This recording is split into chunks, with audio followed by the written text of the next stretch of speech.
There are moments in history when the weight of a crown can be felt long before it is ever worn, when expectation hardens into duty and two lives become symbols of a future not yet written. For Prince William and Princess Catherine, that moment has already arrived. Theirs is not merely the story of a royal marriage or the continuation of a dynasty. It is the quiet, relentless preparation for a reign that will define the modern monarchy itself. The eyes of the world have already turned to them, not because they are ready, but because they must be. Before we dive in, there's something I need to share with you. Over the past few days, thousands have watched these stories unfold, but most haven't subscribed. If you're one of them, I invite you now to join us. Subscribe to Crownverse so you never miss the next chapter in this unfolding royal history. From the moment they stepped into the public stage, William and Catherine have represented both continuity and contrast. He, the heir to centuries of tradition, born into expectation, molded by duty, shadowed by loss. She, the woman who entered that world by choice, bringing with her the poise and perspective of the outside.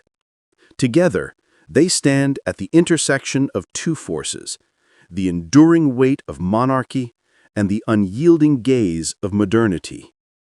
Every gesture, every word, every silence between them is parsed for meaning. They cannot simply live, they must symbolize, and in that symbolism lies the burden of their future. For William, that burden began before he understood it. The early loss of his mother, Diana, turned him from boy to figure overnight.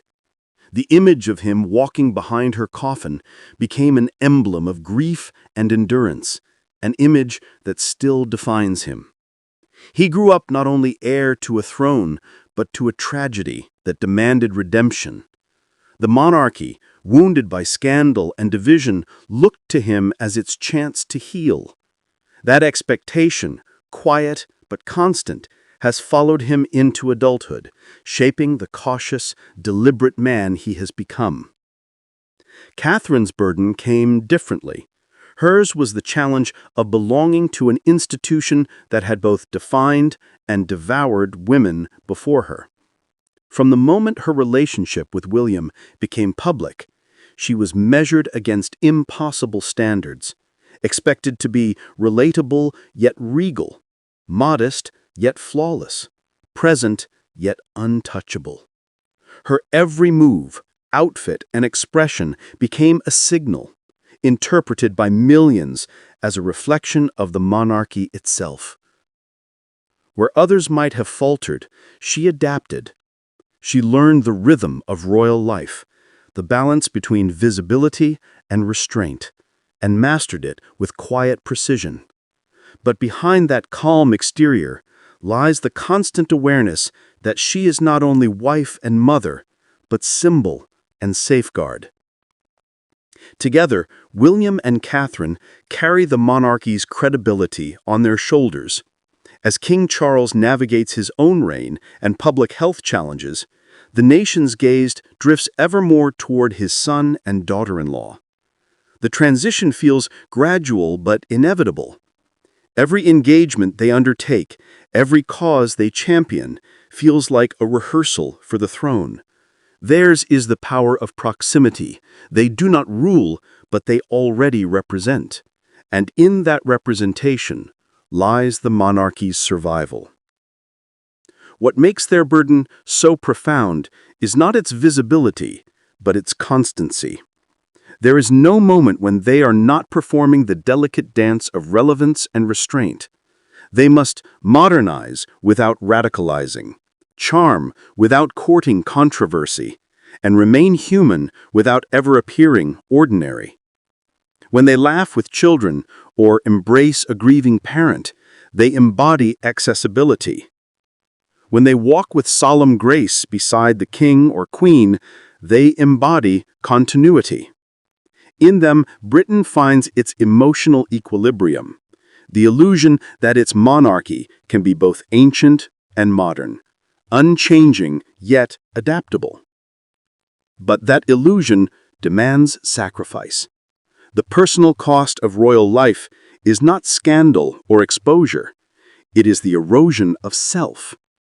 For William and Catherine, the boundary between identity and duty blurs with every passing year. Their marriage, celebrated as a love story, must now serve as a model of stability. Their family, cherished for its normality, must now carry symbolic weight. Every photograph of them together reassures the public that the monarchy endures, not because of law, but because of love. And yet that very image of perfection traps them in the performance of it.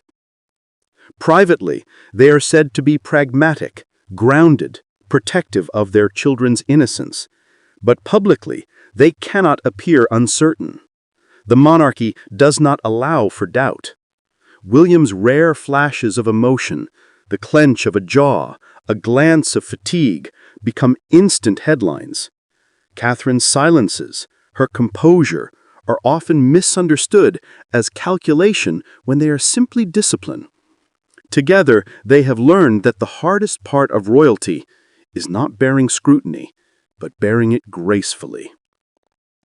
Their dynamic also reflects a quiet evolution in royal partnership.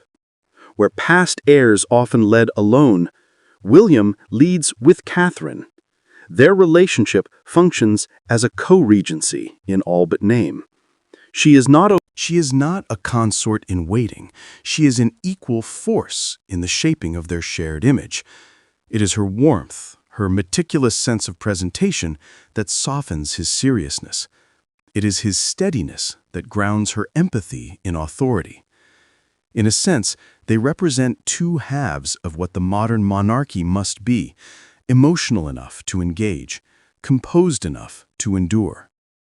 Yet for all their harmony, the pressure on them is unrelenting. Every public appearance carries the shadow of the future coronation. Every interaction is a glimpse of what will come when Charles's reign inevitably yields to theirs. The crown does not allow for pause. Even as they raise their children, even as they try to protect a semblance of privacy, the institution pulls them forward. The line of succession is not just legal, it is existential. The monarchy depends on the image of smooth continuity, of certainty in transition, and William and Catherine have become the embodiment of that certainty. Still, beneath the polished surface, there are cracks only they can see. The generational shift they represent is not without tension. William's approach, more decisive, more media-conscious, differs from his father's slower, more traditional rhythm. His desire to modernize the monarchy has already reshaped its tone. Less ceremony, more service. Fewer royals, more focus. Catherine's influence reinforces this evolution, making compassion the monarchy's currency. Yet every reform risks backlash. Too much change, and tradition feels betrayed. Too little, and the monarchy feels obsolete. Balancing those forces is their greatest challenge and their greatest burden.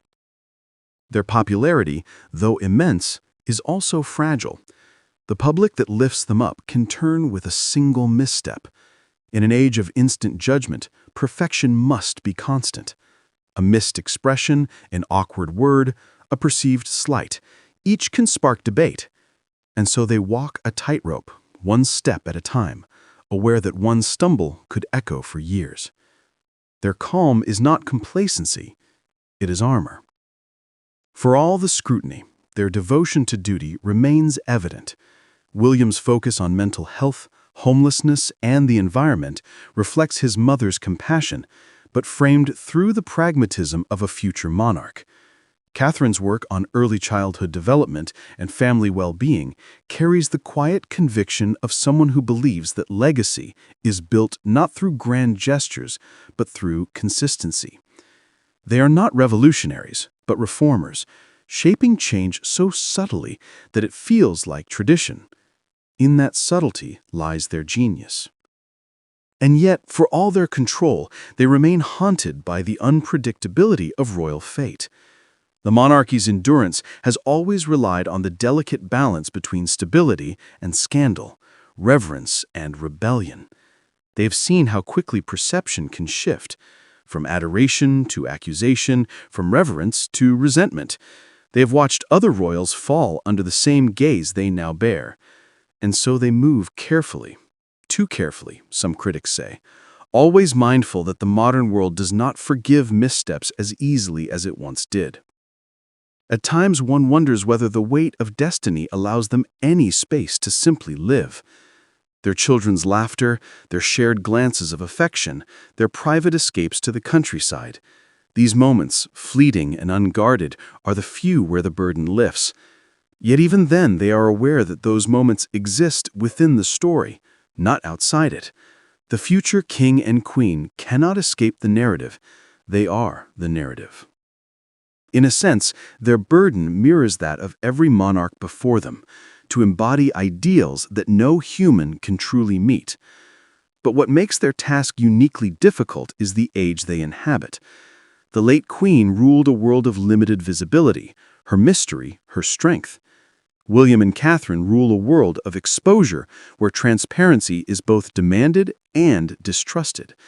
They must maintain relevance in a culture that questions relevance itself. And in doing so, they carry the monarchy not as inheritance, but as endurance. Perhaps that is why the public, even amid cynicism, still admires them. They see in William and Catherine not perfection, but effort, not detachment, but persistence. They represent the possibility that monarchy, in its ancient weight, can still feel human. They are the crown's bridge between eras, between the reverence of the past and the realism of the present. But every bridge bears the strain of what it connects. The burden of the future, then, is not one they can put down. It grows with every passing year, with every new scandal they must outlast, every generation they must inspire.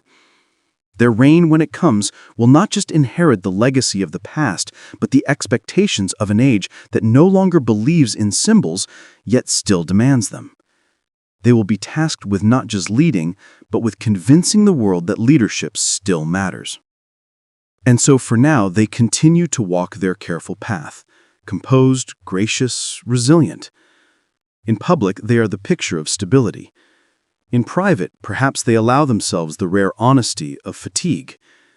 They know what awaits them. They have seen it, lived beside it, prepared for it their entire lives. Theirs is not a story of arrival, but of endurance. The burden of the future does not begin with the crown. It begins long before it, and it never ends. If you've watched this far, we'd love to hear your thoughts.